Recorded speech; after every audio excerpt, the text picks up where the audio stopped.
हमर माटी हम संस्कृति हर दिल में बजना।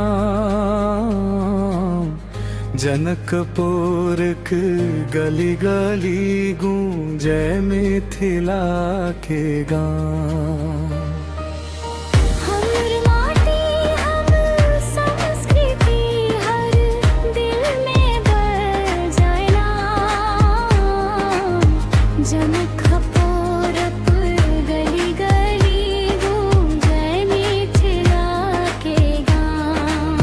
सबसे पावन आई धरती पर मिथिला धाम योमिता।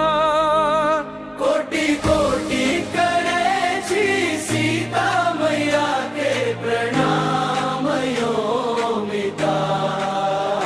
कोटि कोटि करे छी सीता मैया के प्रणाम योमिता।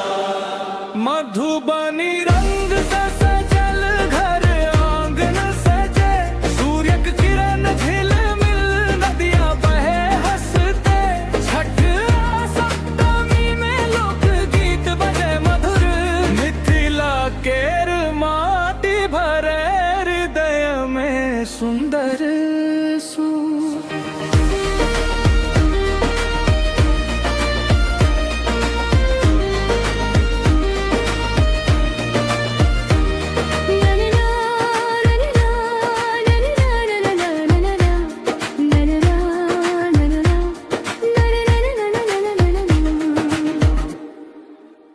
मधुबनी रंग सन सजल घर आंगन सजे, सूर्य की किरण झिलमिल नदिया बहे हंसते। छठ सप्तमी में लोक गीत बजे मधुर, मिथिला केर माटी भरे हृदय में सुंदर सुर। सबसे पावन आई धरती पन मिथिला धाम योमिता। कोटि कोटि करे छी सीता मैया के प्रणाम योमिता। कोटि कोटि करे छी सीता मैया के प्रणाम योमिता।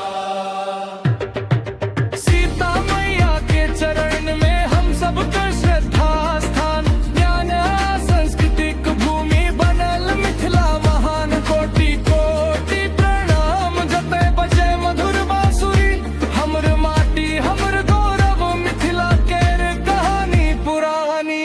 सीता मैया के चरण में हम सबका श्रद्धा स्थान, ज्ञान सांस्कृतिक भूमि बनल मिथिला महान। कोटि कोटि प्रणाम जते बजे मधुर बांसुरी, हमर माटी हमर गौरव मिथिला केर कहानी पुरानी। सबसे